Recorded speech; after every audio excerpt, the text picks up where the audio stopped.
Boa noite. Que bom estar aqui com vocês novamente, né? E você fala que eu fico nas casas, né? E na realidade isso é uma bênção, é um presente para mim estar com vocês e que vocês me aceitem, de verdade, porque aí vocês me possibilitam realizar o trabalho que eu vim realizar, né? Nós temos os orientadores, os passistas, os obsessores e os palestrantes, e cada qual exerce a sua função. Então que neste momento nós possamos de fato nos disponibilizarmos para que a equipe que dirige o trabalho da comunidade Espírito e Semeadores nesta noite, na esfera superior, possa de fato canalizar em nós aquilo que eles anseiam e buscam transformar a partir da nossa conversa, dessa palestra, né? De todo esse conteúdo que a doutrina espírita dispõe para nós, e já é o início do tratamento. Na verdade, a preparação já vem desde a chegada na casa, e depois então o passe, a água energizada e tudo aquilo que nos faz muito bem. Então eu quero aproveitar essa noite de quarta-feira gostosa em que nos reunimos aqui, para nós tratarmos da lei maior do mandamento de Deus, que é a lei do amor. Então eu quero falar com vocês a respeito da construção do amor. Mas a construção do amor real, que é aquele amor que nos foi apresentado por este nosso irmão que esteve conosco, Jesus Cristo, que é o amor apresentado por Jesus, que é repetido nos evangelhos e é proposto dentro da doutrina espírita, que é aquele amor real, é o amor palpável, que pode ser percebido, notado, sentido, e impacta a vida das pessoas que convivem conosco, seja por um período breve, seja por uma vida inteira, porque são situações e acontecimentos diferentes. Não é aquele amor que a gente, ao longo de toda uma vida, acredita que é o amor romântico, o amor filosófico, que esse aspecto do amor é gostoso de a gente sentir, mas a proposta para a nossa espiritualidade é a construção do amor no espírito, é uma construção espiritual. Então, se nós pensarmos aí no aspecto de uma construção, a pergunta é: tá, e como eu construo o amor na minha vida? De que forma eu posso fazer isso conscientemente e ativamente? Existe uma forma de fazer? Sim, existe. E foi a forma como Jesus não falou, só exemplificou, e que a gente vai distorcendo ao longo do tempo, até por conta da nossa ainda pouca informação. Então, se nós tomarmos a construção, por exemplo, uma construção civil, toda construção precisa de um projeto, não é assim? E normalmente no projeto de uma construção, se nós pensarmos numa edificação, é um projeto de engenharia e de arquitetura. Por quê? A engenharia garante o que é uma obra? Para que uma obra seja bem feita e tenha estabilidade, ela vai garantir quais materiais, quais recursos serão utilizados, quais os cálculos serão feitos. E qual a função da engenharia na construção de uma obra? Oferecer estabilidade e segurança. E a parte da arquitetura? A funcionalidade dessa obra, né, dentro do projeto de uma construção. Então, não só a funcionalidade, como o melhor aproveitamento e, inclusive, a harmonia, a beleza desta obra. Então, tá bom. Se nós pensarmos no processo de construção do amor em mim, espírito. A princípio, qual é o projeto de engenharia que eu posso ter como referência? Que a gente tem que projetar em algum lugar, para a gente poder tomar um caminho. Eu vou trazer aqui para a nossa reflexão uma informação que está no livro Pensamento e Vida, o capítulo 30 desse livro. Esse capítulo tem o título Amor. Ele foi ditado por Emmanuel e psicografado, escrito por Chico. Então, a primeira linha do capítulo intitulado Amor, Emmanuel vai trazer para nós algumas definições do que é amor. Então, a partir de agora, vamos entender o que é amor de fato? Sair da romantização, da filosofia, né, daquela coisa muito lúdica, e passar esse amor para a vida real, prática, né? Na primeira linha, Emmanuel nos traz a seguinte informação: o amor puro é o reflexo do Criador em todas as criaturas. Vamos prestar atenção nesse adjetivo, puro. Por isso que eu falei que é o único amor real. Esse amor puro, quando a gente algo puro é algo que não está nem maculado, já está perfeito e que é abrangente. Então, o amor puro, ele não tem nenhum tipo de toxicação, ele não tem nenhum tipo de equívoco. Então, quando Emmanuel fala que o amor puro é o reflexo do Criador em todas as criaturas, a gente tem que entender o seguinte: nós refletimos esse amor. Esse amor puro, é o único real que existe no planeta Terra, no planeta em que nós vivemos neste momento. E de novo, ele é perfeito, ele é um amor já finalizado e ele é um amor abrangente e infinito. Só que nós, muitas vezes, nos equivocamos e até nos cobramos e nos culpamos. E assim, mas eu não consigo sentir amor. Não, você não é gerador deste amor. O amor que nós geramos é cheio de, todas as emoções e as nossas crenças. Então está todo contaminadinho. O amor que a gente acredita sentir. Então, a partir dessa definição de Emmanuel, que nós somos refletores desse amor, entende-se o seguinte: nós não somos a fonte, a origem, nós somos meio. Porém, nós temos essa função de dutos de amor. Então, para eu conseguir refletir esse amor, o primeiro ponto, eu tenho que estar conectado à fonte. A partir do momento em que eu não estiver conectado à fonte, não é esse amor que eu vou estar fluindo. Não é esse amor que eu vou estar dispensando. Não é este amor que eu vou estar frequenciando. Então, essa primeira informação é muito importante para nós. Eu estou falando desse capítulo 30 do livro Pensamento e Vida. É claro que esse capítulo é extenso, eu até indico que vocês busquem, tem inclusive no Google, tem até em PDF às vezes para você baixar até o livro todo, mas busquem esse capítulo que fala do amor, querendo aprofundar mais esse tema, porque tem muitas informações extremamente relevantes. Aí, tem uma outra coleção que também foi narrada por Emmanuel, também foi escrita por Chico, chamada Fonte Viva. É uma coleção que são vários livros, e tem um livro específico que ele tem o título de Fonte Viva. Dentro dessa coleção, tem uma parte que Emmanuel também nos traz informação a respeito desse amor, que é o que a gente está conversando nessa noite, é o que a gente se propõe a fazer enquanto seres humanos espíritas. Aliás, essa é a nossa função principal quando estamos encarnados. É isso que a gente veio fazer aqui. Emmanuel diz assim: o amor de Deus se distribui não como alguém que dá um pão, mas flui como um sol, igualmente intenso para todos os seres.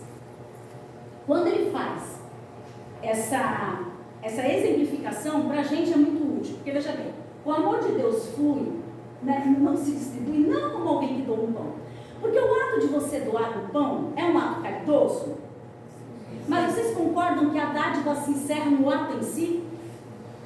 Quantas vezes uma pessoa vem te pedir alguma coisa, vamos pôr a seguinte situação: você está lá na mesa do restaurante com a sua família, aí chega alguém e fala assim para você: daria para você me dar uma moeda? Você me dá logo, porque é para se livrar. Teve amor? Não. Mas foi um ato de doação, até de caridade. Por isso que ele fala que o amor de Deus se distribui não como alguém que dá um pão, mas flui como um sol. É constante, é o tempo todo.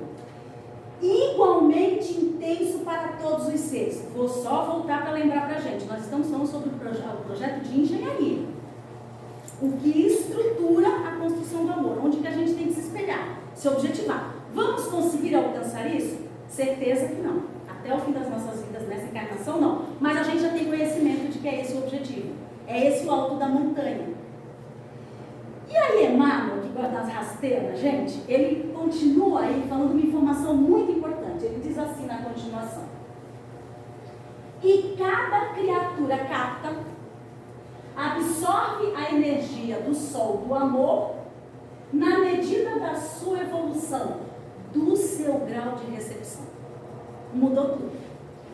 Por exemplo, nesse instante, a espiritualidade que está dando suporte para esse trabalho onde nos encontramos reunidos, os seus anjos, seus mentores, os seus espíritos simpatizantes, os trabalhadores que dão sustentação para os semeadores, neste momento, eles e nós estamos sendo banhados pela mesma energia energia do amor de Deus, esse sol que flui, na mesma intensidade.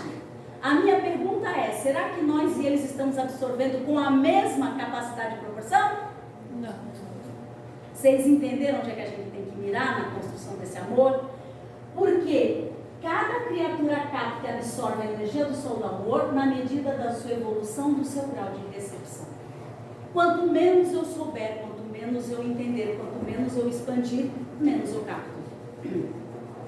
E quanto mais eu fizer, mais eu expando e mais eu capto. E aí a gente lembra aquela frase de Jesus que é dando, se recebe. E é dando, se recebe. A gente faz fluir este amor. Então essa informação é importantíssima. Voltando ao capítulo 20, no capítulo 30, perdão, do Pensamento e Vida, no título Amor, Emmanuel traz mais a seguinte informação para nós. Isso é sobre o amor, né? Plasma divino com que Deus envolve tudo o que é criado. O amor é o hálito dele mesmo, penetrando o universo. Essa figura do hálito, ela é muito interessante. Tem uma pausa aqui bem interessante para a gente. Acho que a gente minimamente conhece um pouquinho também da religião católica. A gente sempre migra para o espiritismo depois de passar pelo catolicismo. E mesmo quando não, a gente conhece um pouquinho das passagens da Bíblia. E lá nós temos, por exemplo, Gênesis, que Gênesis é o primeiro livro da Bíblia, em que fala justamente da criação do mundo. E lá, assim, falando rapidamente, fala-se que no momento da criação do mundo, como é que aconteceu? Deus falou, faça-se a luz, faça-se as montanhas, os animais. Depois de ele verbalizar, de ele construir o planeta Terra, isso já está em Gênesis, E quando ele já tinha a construção biológica do homem, como foi que Deus animou o homem? Alguém lembra aí como foi que ele falou assim, faça-se o Espírito? Como foi que ele fez? Ele soprou nas narinas do homem. E aí, quando fala que é o hálito dele mesmo, a gente tem que ter certeza de que nós somos centelha divina e da potência que nós temos. Porque vejam bem, eu posso ficar fazendo uma palestra aqui de 1 hora, se vocês deixarem. Mas não, só tem meia hora. Mas eu posso ficar falando meia hora. Se eu começar a soprar, por quanto tempo vocês acham que eu consigo sem perder o fôlego? Não vou chegar nem a 1 minuto. Não é assim? É só lembrar de quando a gente se dispõe a encher as bexigas do aniversário do primo, do sobrinho, e na terceira você fala assim, bora, me traz um balão de oxigênio. Porque o ato de soprar requer uma concentração de força, de energia muito grande. Então, quando Deus soprou vida no homem, significa que ele colocou a sua potência no homem. Então, quando o Emmanuel fala para a gente que é plasma divino com que Deus envolve tudo o que é criado, e o amor é o hálito dele mesmo penetrando o universo, a gente tem a resposta do que a gente lê em Gênesis. E quando a gente se atenta a isso, a gente fala, caraca, a gente tem muito poder. Muito. E aí, continuando, dentro ainda desse projeto onde a gente deve se espelhar e entender. Diz assim no capítulo 30, amor. Mercê de semelhante bênção, cada ser é acalentado no degrau da vida em que se encontra. De novo, o amor de Deus flui para todos. Só que cada ser vai ser acalentado no degrau da vida em que se encontra. Então aí ele está falando para a gente de uma via de mão dupla. Se cada um absorve a partir do grau de recepção que tem, cada um também será acalentado de acordo com o degrau em que se encontrar. Mas uma coisa é importante nós entendermos, que absolutamente nada, nem ninguém, eu vou repetir de novo, por mais que eu odeie aquela situação, por mais que eu abomine aquele ser, eu vou repetir, nada, nem ninguém no planeta Terra está fora do amor de Deus. E é isso que a gente tem que entender. Porque senão a gente passa a vida inteira sendo juiz e sentenciando tudo e todos ao nosso redor.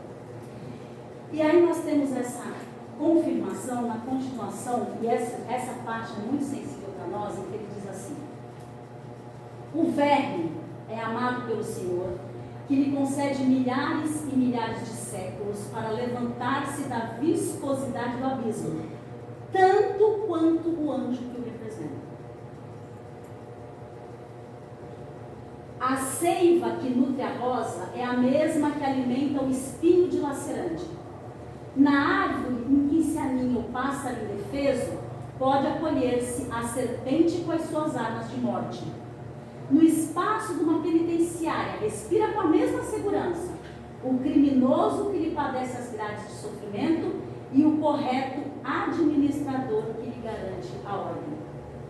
Portanto, nós não somos capazes, agora vocês entenderam que nós não somos capazes de gerar este amor? Porque nós já, muitas vezes, nem aceitamos, mas se não aceitamos, tentamos compreender, mas ainda temos muitos entraves, porque a gente aceita o anjo, a gente aceita o pássaro indefeso, a gente aceita a rosa e a gente aceita o carcereiro. Mas nós temos muita dificuldade na hora de lidar com o verme, com o espinho, com a serpente e com o criminoso. Muita dificuldade. E aí não é uma proposta de ame agora, senão você está condenado. Não, é uma proposta de amplie a sua visão e a sua percepção. Se nada você puder fazer para ajudar, não atrapalhe, não julgue, não fale com maledicência, controle-se. É essa a proposta e é esse desafio, porque é essa a construção. Então, de novo, a gente falou até aqui do projeto de engenharia. Então, de novo, onde é que está a fonte do amor puro universal? No Criador. Nós somos o quê? Captadores e dispensadores desse amor real, desse amor que não é um amor juvenil nem infantilizado, é um amor puro, não é maculado por emoções. Então, o projeto de engenharia é esse. Ah, então tá bom, a gente já entendeu. E a parte da arquitetura? Até aí na teoria tá bom. E aí na hora de praticar esse negócio, mas vai se longe. No projeto de arquitetura, nós temos que entender que quando nós coletamos, nós automaticamente dispensamos. Só que isso passa por um reservatório que somos nós. E esse reservatório, ele é cheio de emoções. E aí, eu quero trazer aqui uma exemplificação, porque é o seguinte, seguindo a orientação de Kardec, ele dizia que o espírito e o espiritismo deveriam sempre seguir os caminhos seguros da ciência, das coisas comprovadas, até para entender dentro do nosso próprio corpo físico, dentro da nossa condição de humano, como colocar em prática determinadas situações. E aí uma coisa muito importante nós sabemos é que este amor, aliás, o amor, ele é sentimento e não emoção. E o que nós sentimos 99% do tempo, das nossas 24 horas do dia, são emoções. Para chegar a um sentimento, isso tem que ser muito depurado. Vamos entender como é que é esse negócio de a diferença entre emoção e sentimento para a nossa situação. Eu vou trazer uma referência que foi feita por Eric Kandel. Ele é um neurocientista, tá? Ele é um neurocientista que foi para os Estados Unidos e ele, inclusive, se aposentou agora em agosto do ano passado, com 92 anos. Em 2000, ele recebeu o Nobel de Fisiologia, dentro da área da medicina. Ele tem, assim, estudos e uma série de trabalhos maravilhosos, inclusive dentro da área de mal de Alzheimer, da área de todas essas doenças e problemas de funcionamento cerebral, né, de esquizofrenia. Ele teve no Brasil, em 2012 ele teve no Brasil num congresso. Ele se aposentou no passado com 92 anos de idade. Olha que coisa maravilhosa. Eric Kandel, ele tem um livro chamado Princípios de Neurociências. No capítulo 48, ele fala assim rapidamente o que é emoção e o que é sentimento. Vamos entender um pouquinho, segundo a explicação do neurocientista Eric Kandel. Ele diz assim, bem resumidamente, da conta do tempo. A emoção é uma resposta automática e fisiológica inconsciente a um estímulo externo. Vamos entender isso? Vamos trazer aqui uma exemplificação de algo que a gente vai conseguir entender melhor. Sabe quando a gente está em volta da mesa, assim, naquele sábado à tarde, com os amigos, familiares, todo mundo batendo papo, todo mundo sentadinho ali, e aí começa aquela conversa assim, você tem medo do quê? Tem pavor de barata. O outro, gente, eu não posso ver foto. O outro é fantástico. outro aranha. E aí você sabe que à medida que essa conversa vai evoluindo, vai se formando aquela aura, né? A gente não sabe que vai funcionando assim. Aí aquele seu grande amigo, que é o seu grande amigo, está sentadinho do seu lado, tem a excelente ideia, maravilhosa ideia, de vir assim por baixo da mesa, devagarzinho passar a pontinha da mão assim, na sua panturrilha e passar na sua. O que acontece com você? Em 5 segundos você está de pé, todo espeleriçado, seu sistema endócrino acabou de ser inundado por adrenalina, provavelmente você berrou um bom palavrão, já derrubou meio mundo e o perispírito já projetou do corpo. Você acabou de viver uma emoção chamada susto, derivada do medo. Portanto, é uma resposta automática, seu corpo reage para agir, né, fugir ou lutar. A gente já sabe sobre isso no nosso instinto primitivo. Ou você foge ou você luta. Resposta automática e fisiológica. Você queria arrepiar? Você queria ter taquicardia? Você acabou de tomar um susto, você não dispara o coração. E fisiológico, e tudo que é fisiológico se refere à matéria, ao nosso corpo físico. Inconsciente a um estímulo externo. Passado alguns poucos segundos que você deu aquele vexame, aí você começa a analisar com um pouquinho mais de bom senso, assim, engraçado, ninguém correu, esse bichinho estava meio quentinho na minha perna, e esse meu amigo está se acabando de analisar. Aí você cai em si e percebe que você acabou de participar de uma brincadeira. Então, no primeiro momento, você viveu uma emoção. Isso só para exemplificar fisicamente a gente entender. No segundo momento, isso já vai para o campo do sentimento. Porque com certeza você vai se tornar mais amigo ainda dessa pessoa, vai também imaginar um jeito de devolver depois da brincadeira. Mas o sentimento, segundo Eric Kandel, é a emoção elaborada, absorvida, pensada, refletida.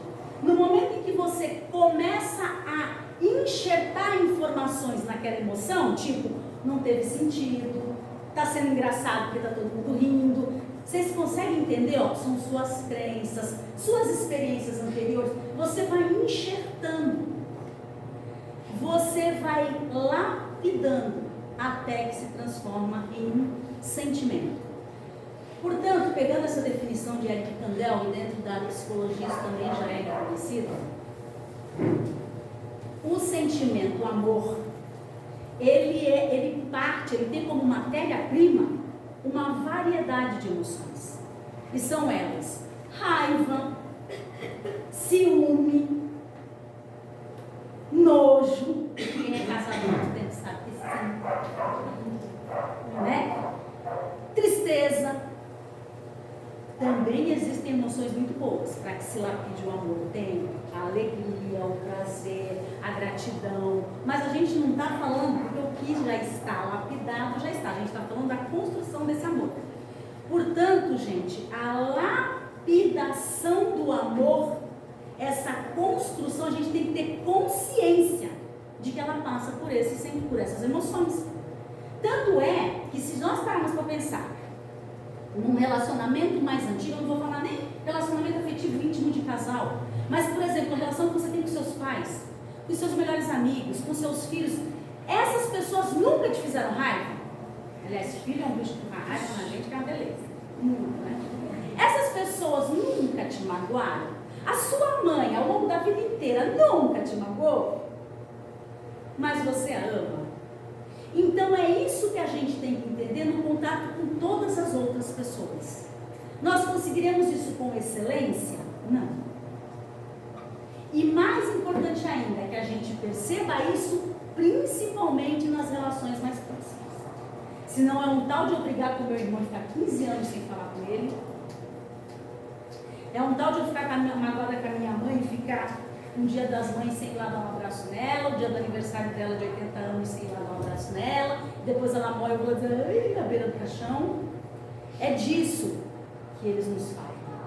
É sobre isso. Portanto, uma outra referência muito boa, dá para vocês entenderem a diferença de emoção e sentimento, segundo as definições de Eric Kandel, que é um excelente e espetacular neurocientista, é isso.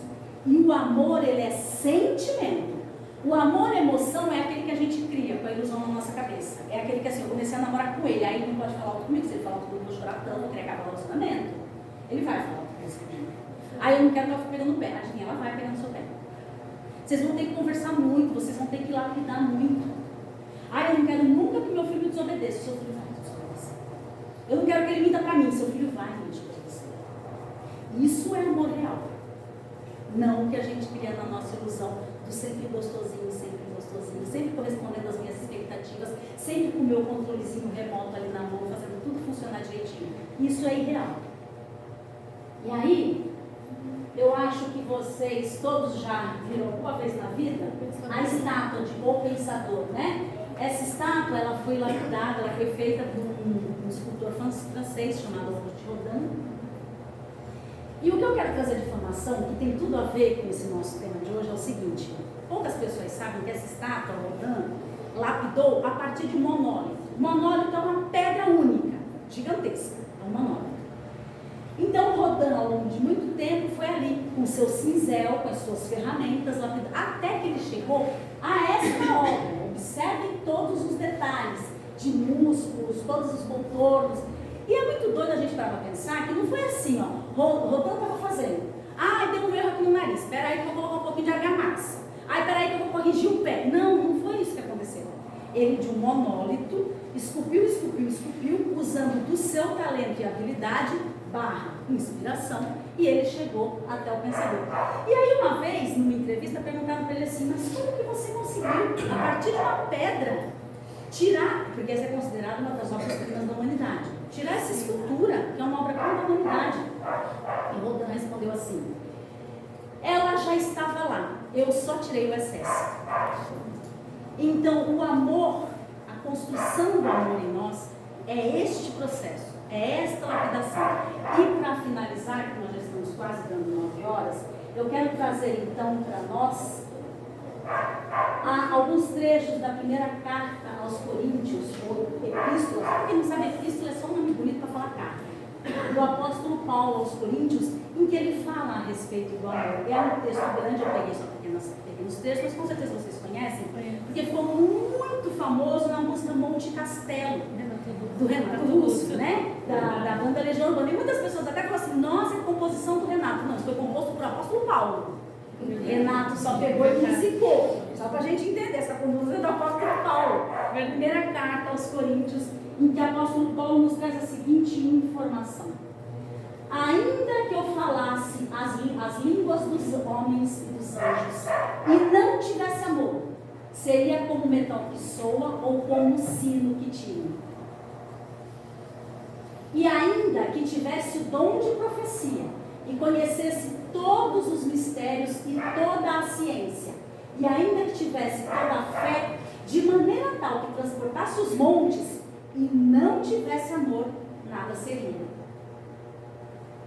E ainda que eu distribuísse todos os meus bens para o sustento dos pobres, e ainda que entregasse o meu corpo para ser queimado e não tivesse amor, nada disso me aproveitaria. Ou seja, nada disso me seria processo de evolução.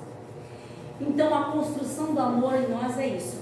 É um projeto do amor puro de Deus, com a arquitetura que é toda por nossa conta, com os nossos cinzéis, com as nossas ferramentas. E onde é que isso se manifesta na parte da funcionalidade da harmonia? Como eu falo com as pessoas, como eu olho para as pessoas, como eu me posiciono e me comporto diante das situações com as pessoas. Eu estou fluindo este amor? É esta a grande pergunta que temos que nos fazer. Muitíssimo obrigada, era sobre isso que nós teríamos que falar, e aí a gente tem de final a mensagem que ele nos falou: amai-vos uns aos outros, como eu vos amei. E Jesus foi o duto mais largo e mais grosso de transmissão do amor de Deus, porque mesmo Jesus, quando estava entre nós, transmitia o amor de Deus, e isso é maravilhoso. Então a gente pode fazer como ele e transmitir. É sobre isso a construção do amor em nós. Muitíssimo obrigada, e vamos continuar à noite. Vamos fazer as vibrações e depois os sorteios. Pode abaixar um pouquinho as luzes, então? Vamos nos preparar agora para dar aquela liberada na musculatura. Vamos procurar manter os nossos olhos fechados. Quem não se sentir bem, pode manter os olhos abertos. Posicione os corpos com bastante tranquilidade. Relaxem as musculaturas dos corpos. Imaginemos a imagem do Mestre Jesus aqui no meio de nós, caminhando em nossa direção, e com o seu sorriso amoroso, com o seu olhar acolhedor. Ele se aproxima e nos dá graça, dando autorização para que nós possamos receber nesta noite aquilo que buscamos.